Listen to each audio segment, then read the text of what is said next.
Hey everybody, my name is Rich and this is Rich Talks Records episode number 59, and today we are doing one of the great masterpieces of all time, 1969's Hot Buttered Soul by the one and only Isaac Hayes. Now I will quickly run through, I feel like I haven't been doing this as much lately in videos where I talk about my personal history with an album. Not that there is a great epic tale to be told here, but it was a funny convergence of two influential streams in very different ways of my teenage years. Isaac Hayes, for all of his great significance and influence and artistic depth and breadth, got one of the laziest entries. Yes, we're wheeling out the Rolling Stone album guide yet again. Got one of the laziest entries in the Rolling Stone album guide. Look at that run of just 2.5-star reviews. Just, they couldn't be bothered. Unbelievable. And it's like really, just very, very, very deeply condescending as a review. So they just kind of, again, they were just vaguely condescending and sort of had to begrudgingly admit that Hot Buttered Soul was an important album, and then everything is written off.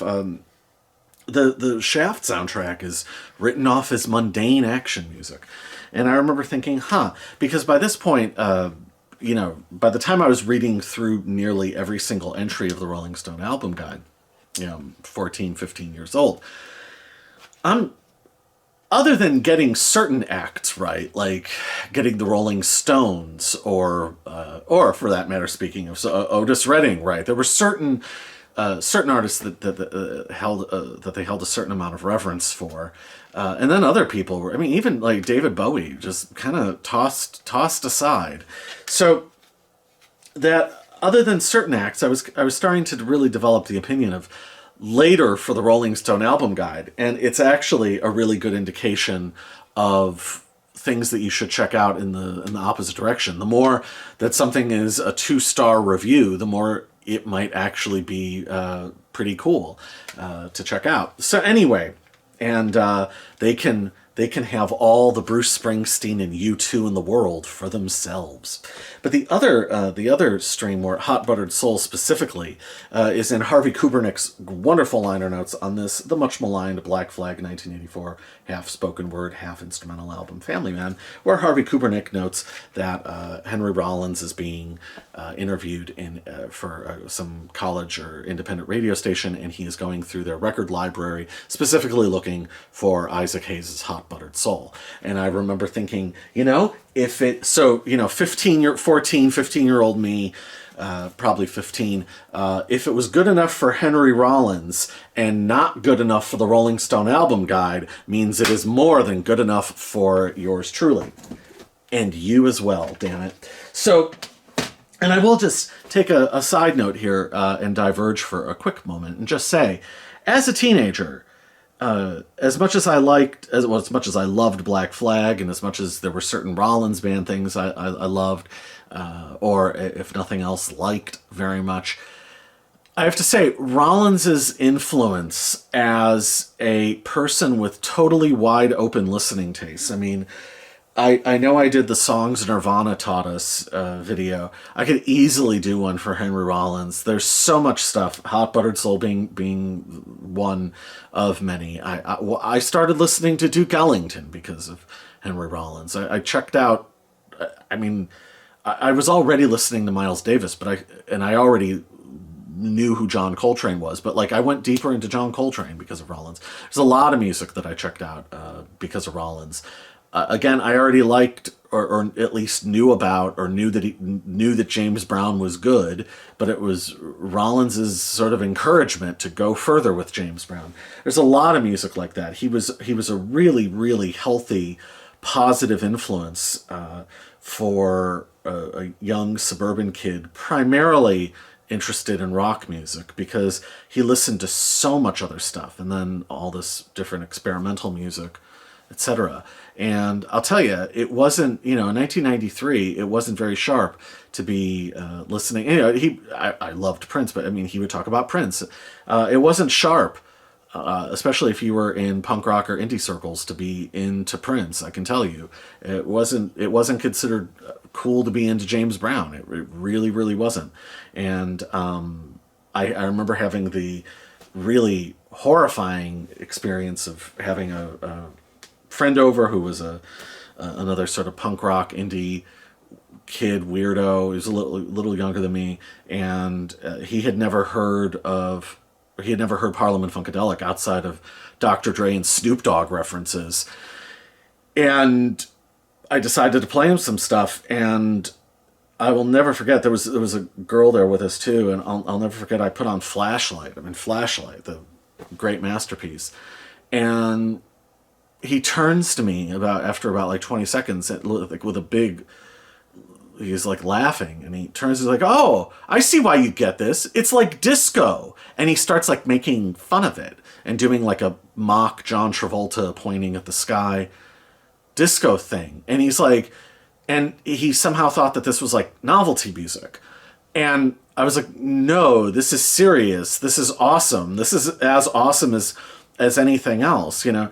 So it really, it was its own form of rebellion to be into some of this music. And when you would meet other people who liked it, especially other, not to make it racial, but other white kids, it was kind of a big deal, and it was almost a little bit like a secret club.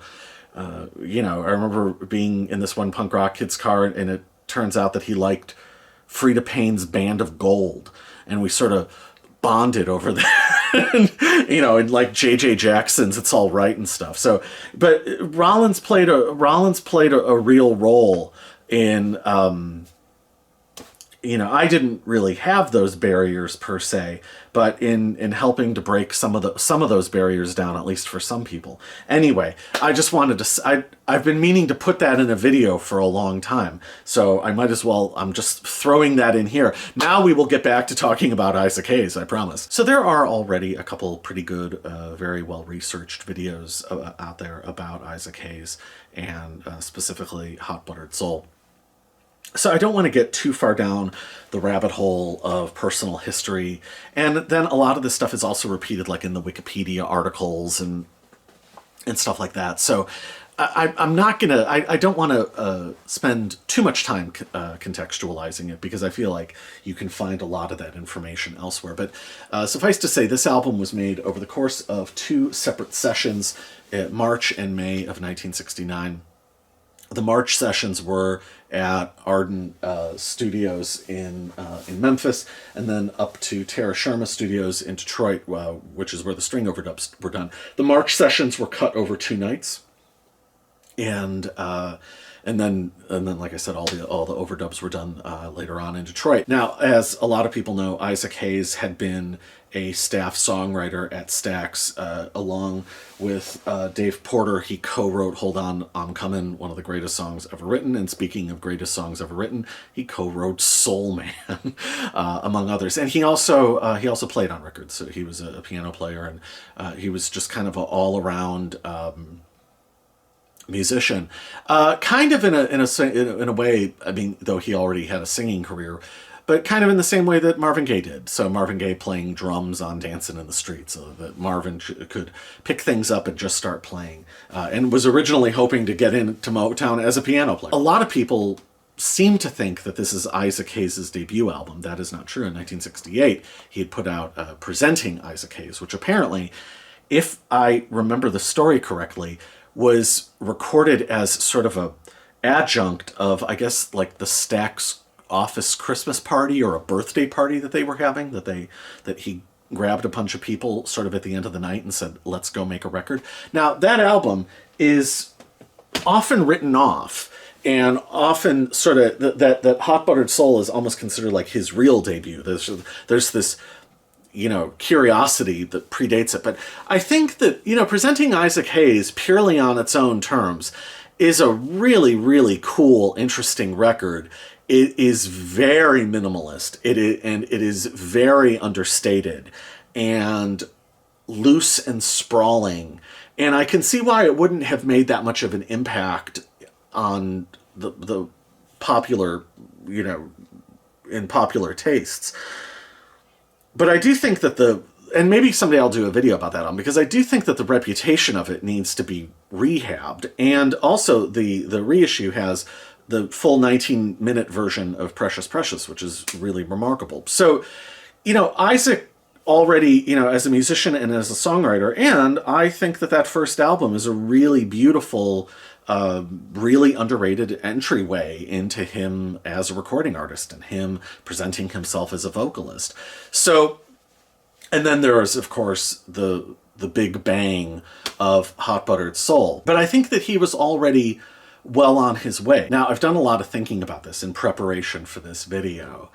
And people talk about how influential Hot Buttered Soul is and was. And it wound up being sampled a lot, and I watched an interview for the purposes of making this video with Isaac Hayes III, who they really focused on the enduring influence and its influence on hip-hop, etc., etc. But in the immediate culture, it really is it's a big bang for him, but it's also a big bang for soul music and R&B, I dare say.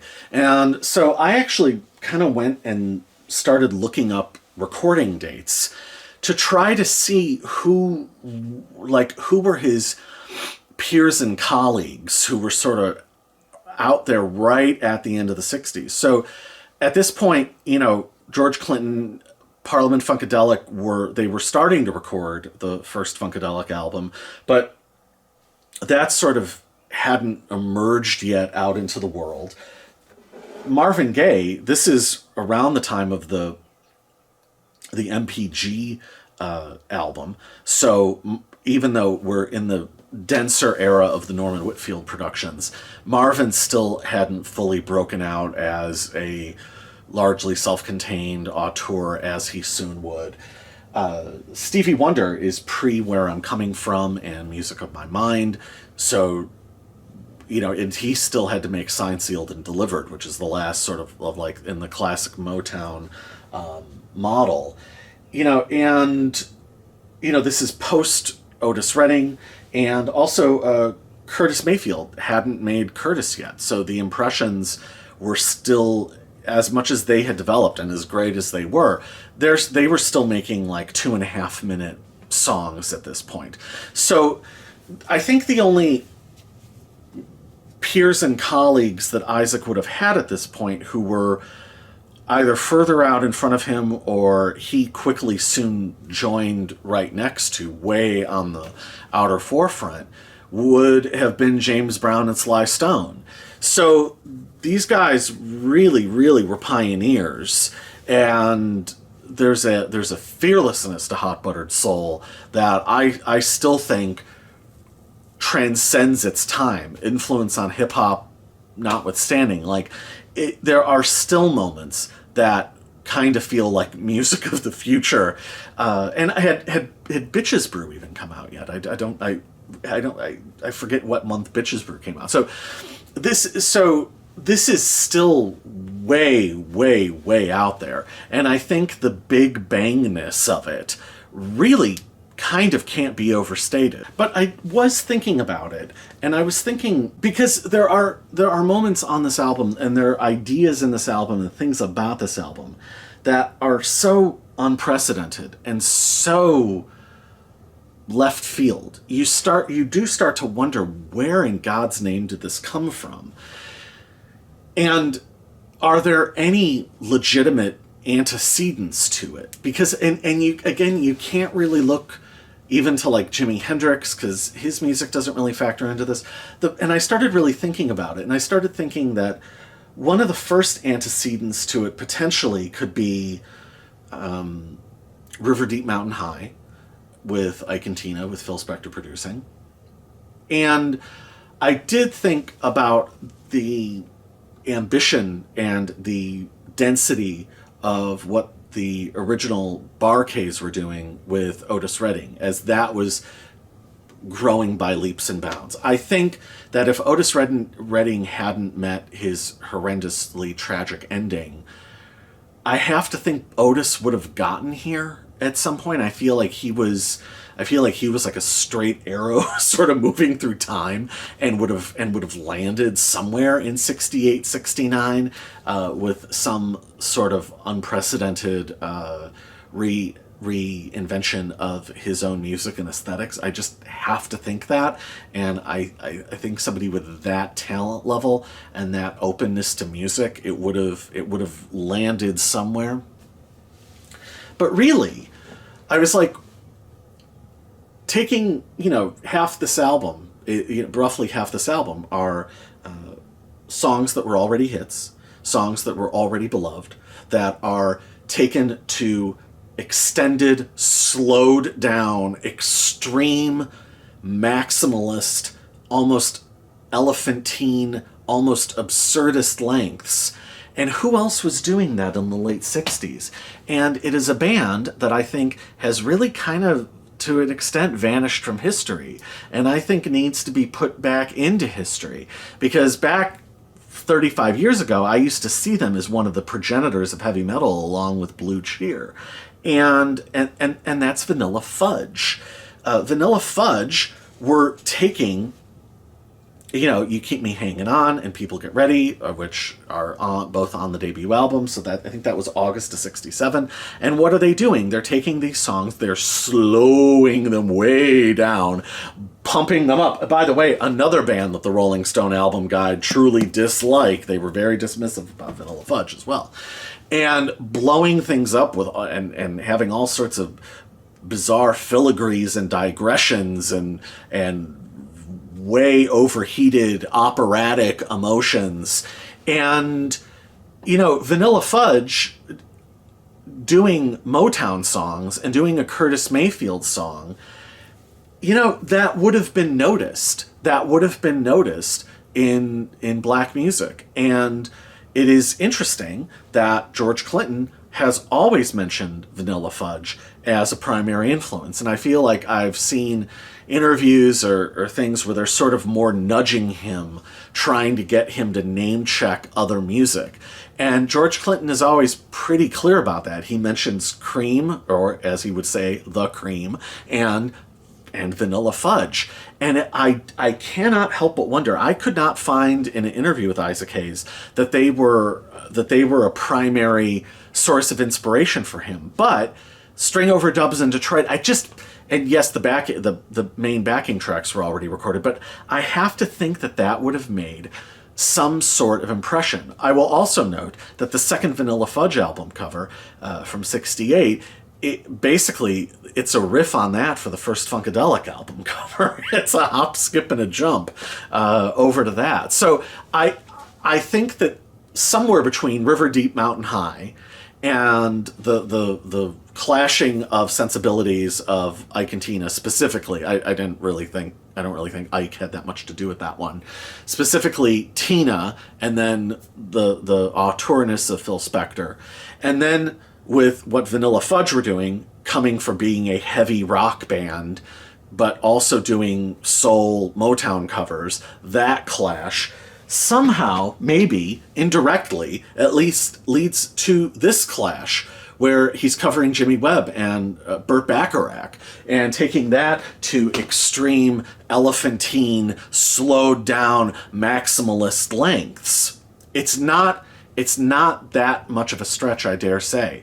So I'm just floating that out there. I couldn't find the hard evidence, but I feel like the tendrils seem to point in that direction, so I'm positing that in this video. So I will quickly just run through a little bit of the backstory of the making of the album. Stax had been screwed over by Atlantic. They lost Sam and Dave. Poor Otis, dead and gone. So Al Bell, the great Al Bell, a pivotal figure in American musical history. I mean, Al Bell's...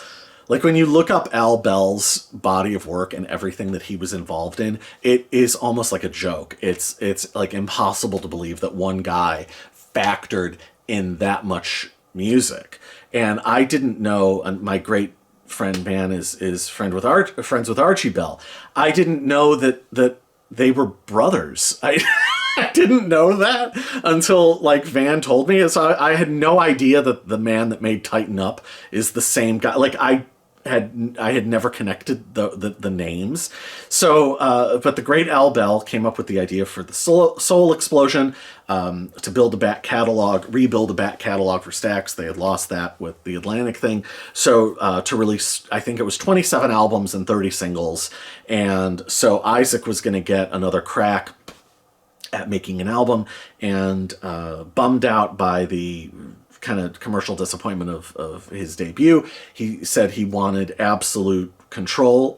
Again, a common theme that comes up on this channel, auteurness. He wanted creative control, and he wouldn't do it otherwise. And one thing I do want to get into here as well, in talking about how influential this album is. One of the videos I watched, and I've seen articles about this before, was that the black audience wasn't going to buy albums and weren't interested in albums, which begs the question, what about the existence of James Brown, and what about the existence of jazz? Because that seems like quite a moronic argument, I dare say, that somehow blacks weren't interested in long-form music. It's just... Doesn't that seem really stupid? I don't know. It's pretty shocking to me that they will only want singles. It just seems kind of moronic.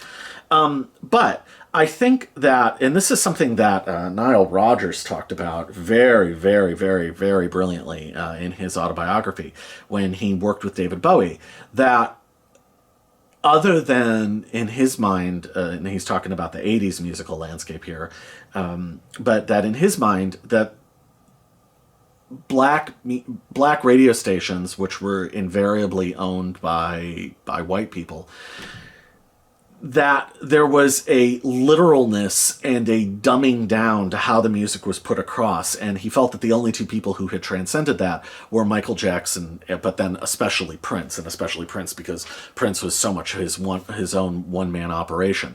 But there is this period in the coming out of the late 60s into the early 70s where all of a sudden popular black music really does break free of its constraints and break free of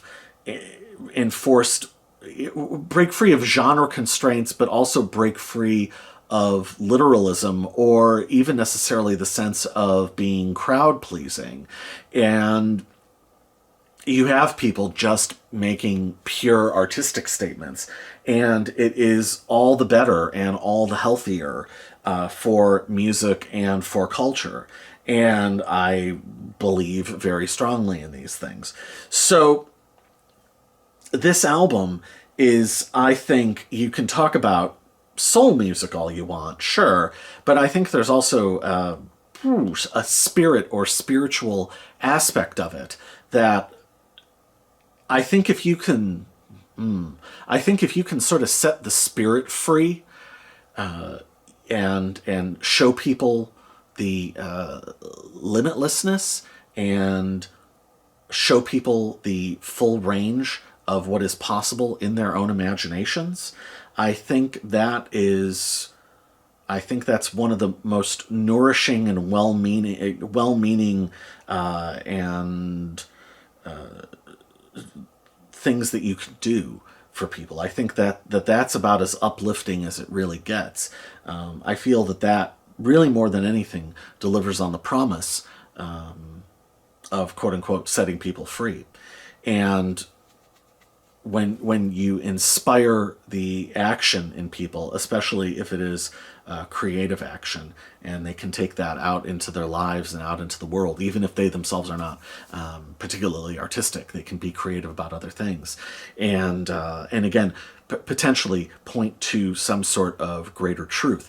So this album, highly significant, highly brilliant, an absolute masterpiece. So the other thing I will say, so there were the 2 nights of recording the basic rough tracks, no vocals, and then going up to Detroit a couple months later And this part was produced by Don Davis, and the arranger was Johnny Allen, who did the string arrangements. And Isaac Hayes apparently had a tape recording where he had hummed what he thought the string arrangements should be. That was where that was all done and recorded in Detroit, and that was also where Isaac Hayes laid down his vocals. And it is pretty remarkable that I feel like a lot of the creation of this album was done in the development and thinking stages, because the recording time is relatively very, very brief. For such a sprawling, dense, complicated album, it is knocked out remarkably fast and with comparative ease. It's almost like a Bob Dylan album where all the real work happens before the record button is hit. So anyway, I'm really anxious to just get into the actual album talk. So let us start that now. Yes. All right. And we will finally now get into album talk. So, there are only 4 songs on this album, but with an album this dense, you certainly don't need more than 4 songs. These 4 songs are like 2 or 3 albums by anyone else. So we begin right away with the epic "Walk On By," as I knew it as a child from the Dionne Warwick version, which by that point you would just hear like on The Light, or that or oldies stations, but obviously written by Burt Bacharach and Hal David. Now, what Isaac Hayes does. So, as much as I talked about the antecedents and the potential influence of something like River Deep Mountain High or Vanilla Fudge, that doesn't really take away from the fact that this is still pretty much music without precedent, and that this is still way the hell out of the box. Over the years, I have often thought that this version of Walk On By, almost as if it contains... There's the story that Teo Macero told when he was listening back to He Loved Him Madly, that on the original tape, as he was doing the edits and the mixing, that he sort of had this out-of-body experience where he heard Duke Ellington's original band coming out of the tapes, that it was this sort of ghostly, phantasmagorical experience, supernatural experience. And I think that this version of Walk On By somehow contains like nearly all 20th century music in it. Maybe not country and western directly. That's about it. It's so interesting because you can hear echoes of big band music. You can hear there's all sorts of cues from jazz. There's obviously the language of certainly like post Gershwin, post Cole Porter popular music, and post-war songwriting aesthetics.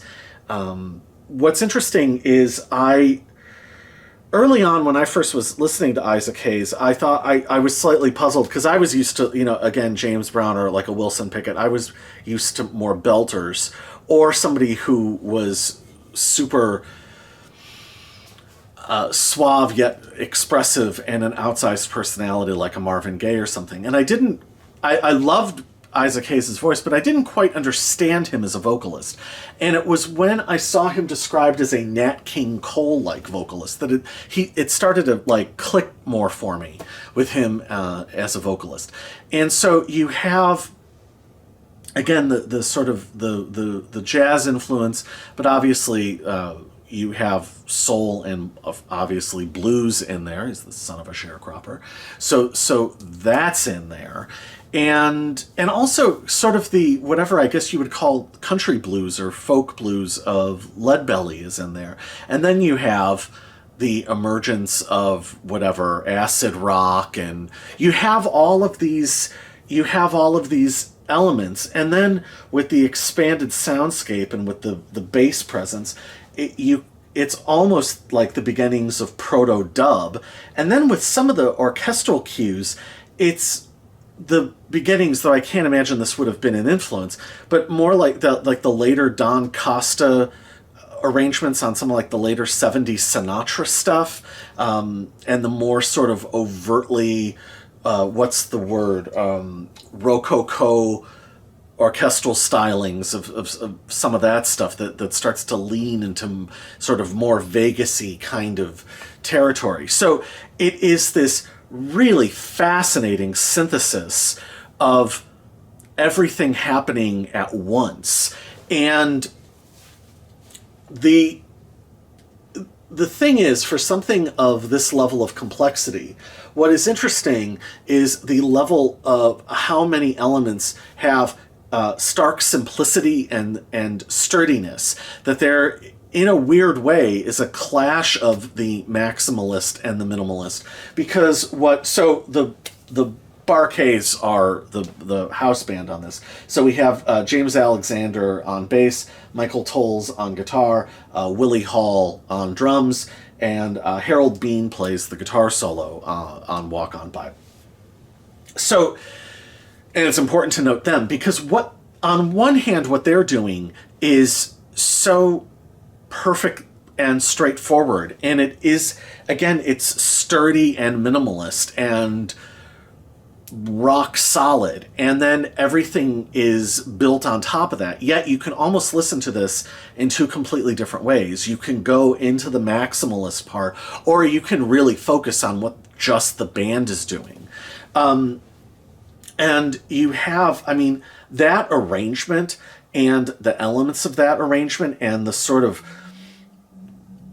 the grandiose opening figure, but then the sort of melancholic answer refrain that it goes into, that is an amazing melodic aspect to it, and adds all sorts of other layers of depth and meaning to this sort of shuddering, perfectly realized masterpiece. It's so unbelievable and so out of left field. Again, you can sit and listen to this music and think and really and truly wonder, how in the hell did they come up with this? How in the hell did Isaac Hayes envision all of this? And then to record it in such a like bifurcated way, I can't imagine how he would have felt coming out of the studio with just the raw, basic rhythm tracks. Like, that just seems like, how did he even know where to go from there? I mean, it's a testament to the musical brilliance on display. So, first of all, Isaac Hayes' lead vocal is amazing. It is understated. It is full of emotion, but it's sort of that Marvin Gaye thing where a lot of it's under the surface, and or even Johnny Ace. Like a lot of it is the tension underneath the surface, and it's an amazing vocal performance. The counterpoints with the backing singers are incredible. They do a hell of a job, and then it's just that band performance. And the other thing is, when it gets into the later part of the song, where you have the dueling Harold Bean guitar solo in the one speaker, and Isaac kind of gets the last word, because those are his Hammond parts over on. So Harold Bean, if I'm opposite, Harold Bean would be on the right, Isaac would be on the left. And that as a dueling force, as a force of nature, is just absolutely incredible. And the way that Willie Hall controls the beat, and again, he's not doing super wild, complicated stuff. He's not doing Buddy Rich stuff. And yet he somehow controls everything and controls all the tempo shifts and the swells of emotion. It all still somehow comes back to him, and just the tightness of what he's doing. Also, I do have to say, James Alexander's, like, when James Alexander lets go on the bass, it is that much more satisfying because it's there. It's like it's there the whole time, and then like when he lets loose, it's that much more thrilling. And also Harold Bean's guitar playing and the counterpoint of this gritty, tough as nails guitar playing, this focused yet expansive and at the same time like exploratory, because he is using the guitar here and there just as a sound device, and that is the counterpoint to the orchestral stuff. Brilliant. And the harsh back and forth of the two. It's almost like a film made with like two different film stocks, or cut from lush Panavision to stark Super 8 black and white or something, and like these harsh cuts. It's cinematic in all the best ways. And what a monumental recording that again adds all these layers. It's the entire relationship. It's the entire relationship of these two people, and I sort of choose to interpret it. We'll see, but I choose to interpret it as, you know, she's walking on by and he's getting his resolve. He's learning how to have self-confidence. He's getting his nerve and his strength and his spine back, and it does feel triumphant. It feels like he has somehow expelled or expunged her from his system at the end of it, and that he has gained strength from this, and like he's the one that can walk on by. It's the music has its own poetry and meaning that goes above and beyond the text of the lyrics and the original performance, as you would have from Dionne Warwick.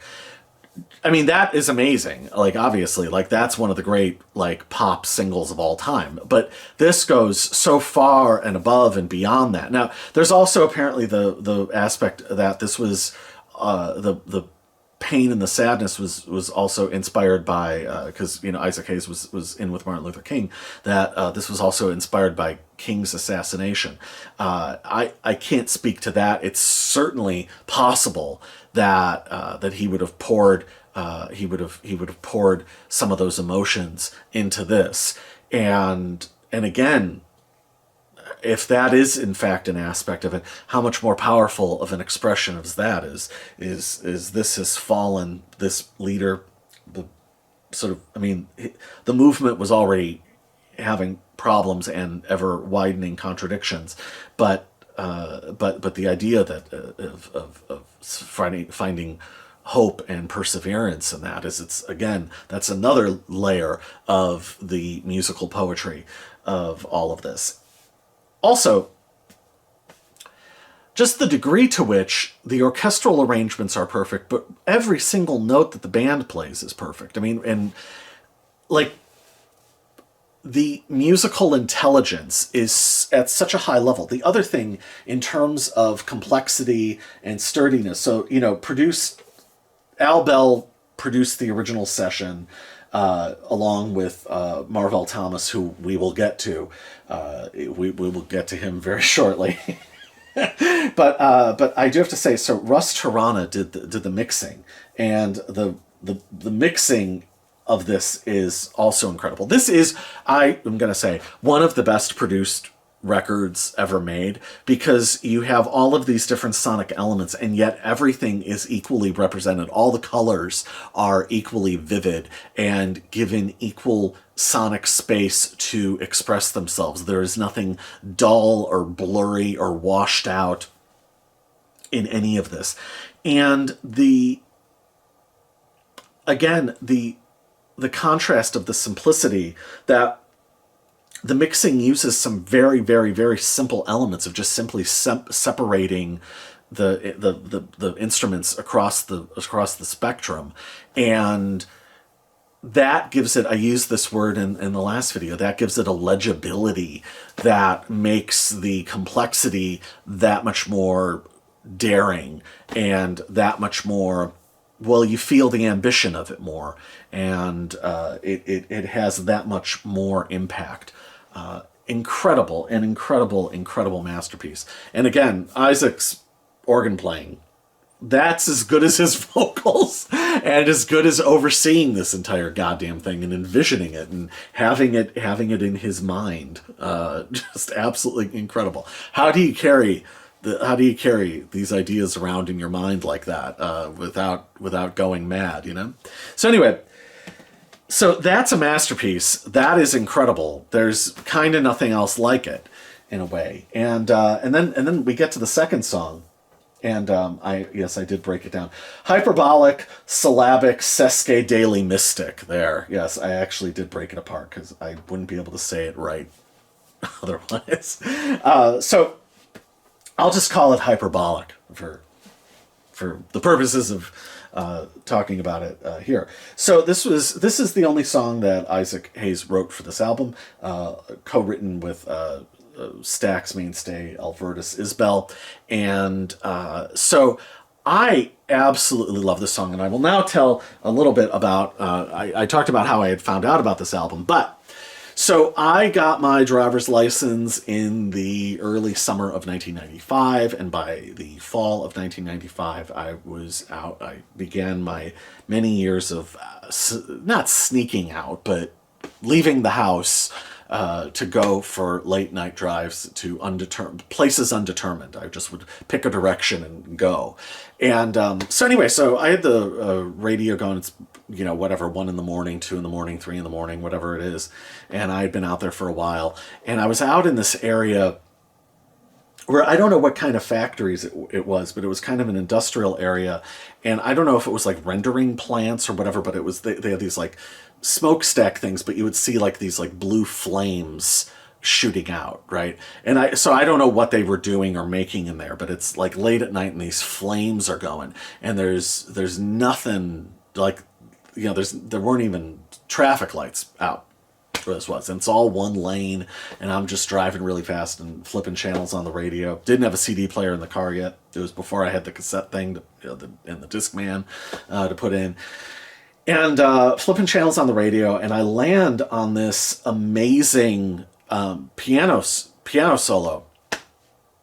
And immediately, like in like 2 seconds, I stopped flipping channels because I was a compulsive channel flipper on the radio. It was something I really liked doing, and what I really, really, really, really liked doing was finding radio stations that weren't really coming in very well, so you could hear like 2 or 3 songs at once and like maybe like a commercial voice come over the top of it. I really enjoyed that. I was super into that, and I in fact still am, even in this day and age. My car, the radio in my car, is currently a radio station that is not really a radio station.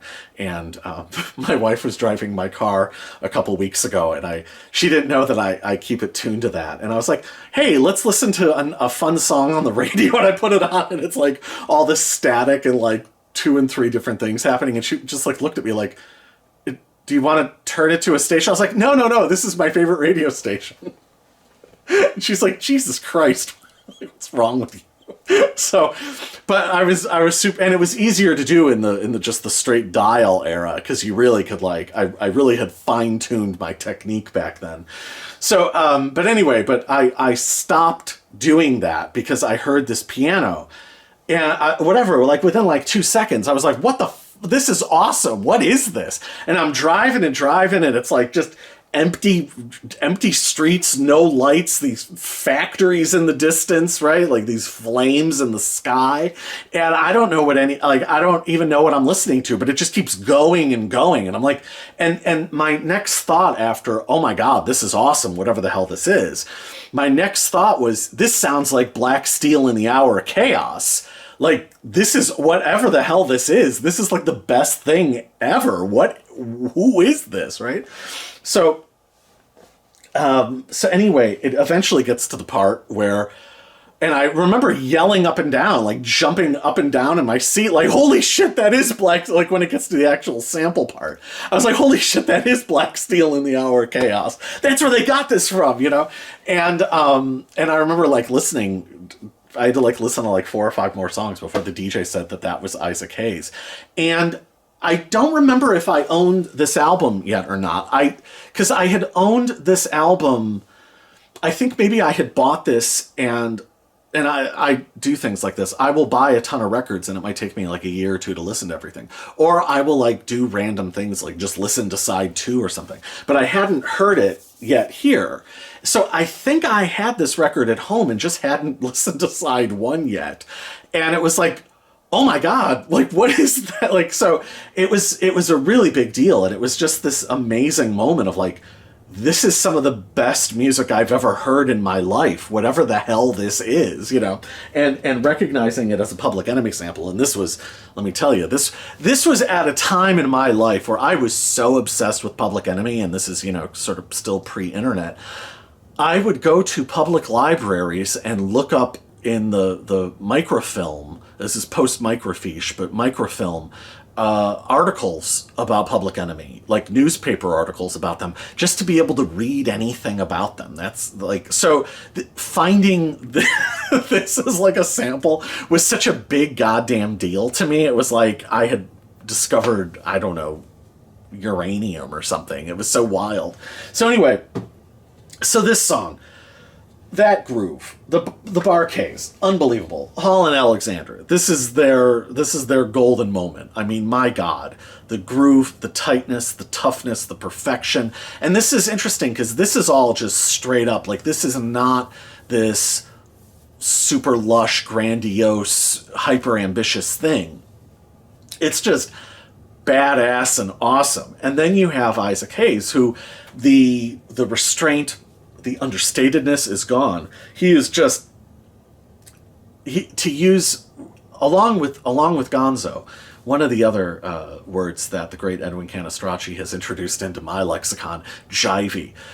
This just great, no nonsense, jivey, like, you know, late 60s guy, and this whole other persona that's a million miles away from the sensitivity and heightened emotional intensity of Walk On By.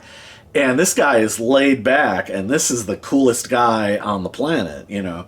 And I have seen all sorts of bizarre interpretations of what this song is about. This song is like Dig a Pony. This song is, it's clever, and it's funny, and it's smart. It's wordplay. It's jivey, awesome wordplay. And to paraphrase one of my favorite things ever said by the great Jack Grisham, it's a joke, champ. Like, I've seen really weird, really dark interpretations of this. Like, no, he's like throwing in multisyllabic words that normally wouldn't be put in songs. It's a mind game. It's clever, smart, intelligent fun. It's awesome. Like, what the hell? Like, you don't need, like, I don't understand why people have to like read dark, nasty shit into songs. Like, it's just awesome, cool, smart, and fun. What is the problem here? Over one of the, like, the best goddamn grooves that you're ever going to hear in your life. Unbelievable. And then, yes, it transitions into Marvell Thomas's piano solo, which starts, you know, unassumingly, modestly, and then builds from there and goes through all of these different phases. And again, the mixing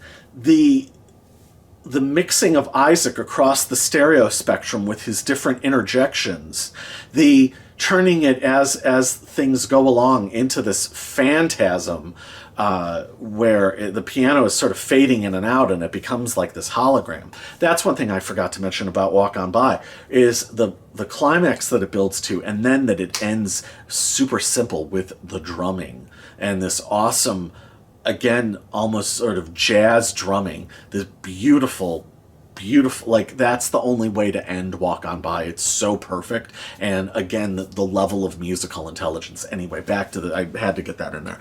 But this fucking piano, is this like the best piano solo of all time? It is right up at the absolute top. I mean, this thing, as great as the main song part is, this goes into some outer dimensional thing that the band just keeps super tight. Also, Michael Tols's guitar playing, that, oh my God, that is tough. Again, tough, gritty, awesome, rhythm guitar playing, no nonsense, no screwing around. It doesn't need to be anything other than what it is. It is because it's just so damned perfect. But that that piano solo is truly like one of the most sublime things that I've ever heard. I don't really know that it gets better than that. 9.5 minutes and of absolute perfection, and the way the band comes in and out of sync with each other.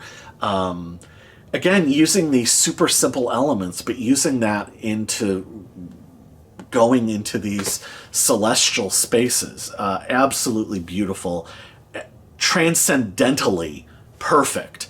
And yeah, that piano solo, and it has that jazz level of sophistication where it goes in and around melodies and creates all of these parts and creates all of these little sub movements, and it organizes itself into this larger logical progression and tells this greater, larger story that expands on the obfuscation, the willful and clever and smart and funny obfuscation in the lyrics. Again, the music gives it a whole other level of poetry, and beyond the text and beyond the vocals, and that's what happens with music that is able to have this much sophistication and this much simplicity at the same time. This is perfect stuff. This is a masterpiece. There's a reason why it's so revered. Unbelievable. Perfect stuff. And then we flip the record over. Yes. Side 2 begins with the most conventional thing here, though it is still over 5 minutes. And that is the song One Woman, written by Charles Chalmers and Sandra Rhodes. Now, it would be easy, given the three epics, the three sprawling, incredible epics, to overlook this song and literally just say that it is filler. I completely disagree. I think that this is yet another important aspect of Isaac Hayes' vocal repertoire, because this is now, if you're really paying attention, kind of the third persona, and that he is far more chameleon-like and malleable as a vocalist and, again, just as a persona, that it's multi-dimensional. And I think that this is, it's heavily orchestrated. It is of a piece with Walk On By, but with a more powerful, assertive, more sort of classically traditional soul vocal, and his reading of the lyrics. I mean, it's about infidelity, but really it's about anything, and that's part of the genius of the way the song is written, but also part of the way in the genius of Isaac Hayes' interpretation of it. It's about, I mean, it could be about anything. It could be, why did I eat the rest of that cake? Why did I finish that bottle? Why did I gamble more when I was already down? Why did, like, anything that you do where you know that you shouldn't, and you continue anyway, or you have that conflict in you and you are recognizing that conflict. And what just a brilliantly written song. I mean, one girl is making my home and the other is making me do wrong. I mean, it's just that is brilliant. And again, you can apply one of the wonderful things about art is you can apply that conflict to anything. It can take on any other form because it's a human conflict, not a specific conflict for people who are philanderers. So it's an amazing song, but the passion that Isaac brings to it, the believability that Isaac brings to it, and again, the musical intelligence, and the taste level and beauty of the orchestration and the synthesis of the orchestration and the background vocals. But really, underneath all of that, again, because simplicity meets sophistication and the layers in which you can listen to this, you can kind of argue what the song actually is at its core is, there's all this stuff in the middle and in the middle range, but what is really happening is it's almost as if the entire song is really a duet between Isaac and Willie Hall's drums, and the way Willie Hall controls the tempos, all of the beautiful hi-hat stuff he does, and it's almost as if the drums and the voice are having the dialogue. So that's another level of Isaac as a musical thinker, that he is seemingly basing all of his phrasing off of the expression, the subtle, perfect expression in the drumming. Amazing. I love it so much. What a remarkable recording. And pass this up, or consider it album filler, at your own peril. Write it off at your own peril. Just because it's not breaking 10 minutes doesn't mean it ain't epic. Got it? Anyway, so then we move on to the big showpiece of the album, the gigantic concluding statement of this masterpiece. Yes, that is the near 19-minute by the time I get to Phoenix. Originally, obviously written by Jimmy Webb and sung by Glen Campbell. I've been talking about about how this album adds additional layers of poetry beyond the text of the lyrics. And so, interestingly, that first of all, that obviously happens by the time I get to Phoenix. But what is interesting is, theoretically, from early on, it throws out what should be the thing that would add the most poetry. It's actually totally counterintuitive, because what the power of Glen Campbell's reading, at least in my interpretation of it, is in the ambiguity. The song is nothing but ambiguity. It is nothing but gray, in that it is neither black nor white, and that it is transitory, emotionally, tonally, philosophically, whatever, right? And that you don't even know if he's left. You don't know if he's imagining it.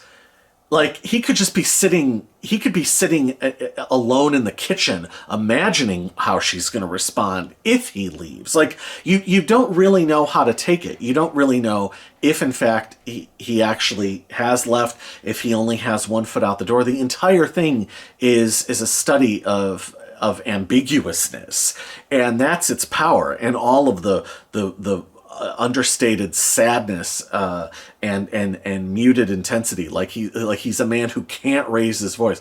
Maybe he's even at his job and can't talk too loud on the phone, or something like that, where he's constrained. And that is wherein the power of the expression lies, right? Well, what is interesting is Isaac Hayes, again, counterintuitively, does away with any ambiguity. The man has left. The man is gone. And yet, so now we will sort of get into the song begins with, I didn't time it out, but let's say 10 minutes of this long introduction where Isaac starts talking about, he's kind of testifying, and he's going to take it down to Soulsville, and he talks about how this song was written. He makes it like specifically autobiographical it basically makes it sound like it's the Jimmy Webb story, the Jimmy Webb life story. And he starts testifying. Now, everything is just held on one chord and one very simple like bass note and one little drum pattern way in the background. Now, I have heard people talk about this as boring, or it's interesting the first time you hear it. Now, blah, blah, blah, blah, blah. That is, I'm going to say that basically is like objectively wrong. I think that this is a mesmerizing performance. It is absolutely hypnotic, and it is abstract and expansive in challenging, exciting, thrilling, emotionally involving ways. This is auteur stuff. This is totally going for broke, and in a heartfelt, natural way. This isn't a top-down.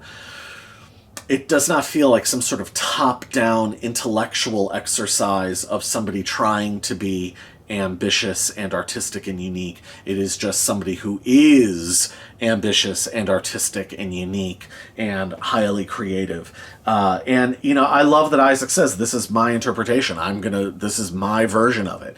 And while also paying, you feel the respect and maybe the songwriter respect for Jimmy Webb in it. And again, this cultural, I guess what they call now cultural exchange. This is cultural exchange, cultural understanding, mutual understanding that pain and heartbreak and all these different things that we all experience, that these are unifiers and commonality. I'm big on saying commonality, not unanimity. Commonality, not unanimity. And Isaac Hayes finds this commonality within the language of music and within the expressive power of song. It's a beautiful thing. It's an inspiring thing.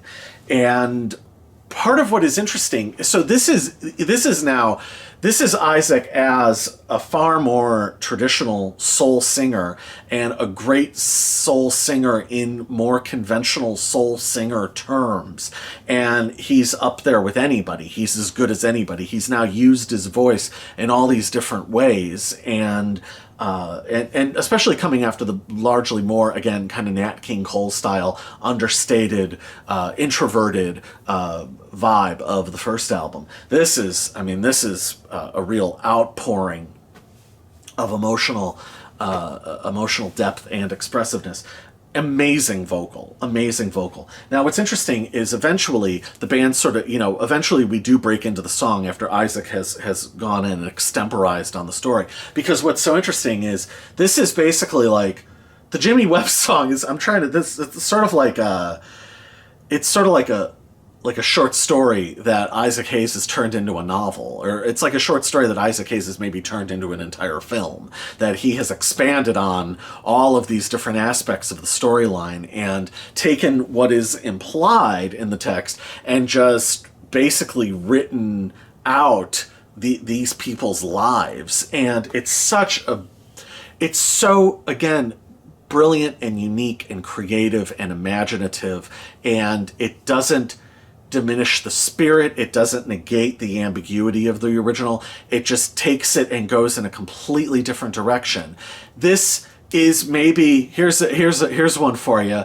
This is maybe Stanley Kubrick's The Shining to Jimmy Webb's Stephen King's The Shining. This is an expansion and going into a whole different area and taking it into a whole different space, a different place. And similarly to Kubrick's The Shining, an exploration of space, because again, this is such an expansive soundscape. This is so brilliantly mixed and produced. It's, again, the level of musical intelligence, because when the band comes in and starts really playing, like when we go into the more main part of the song, if you will, and again, the other thing about all this stuff that's restrained, Isaac does away with all of that. That's what's so interesting about it, is the power. If you only know Glenn Campbell's version, the power is in the tightness, is in the forced smile as he's walking past people on the street, so that people won't get the sense that there's something wrong, but he can barely contain it.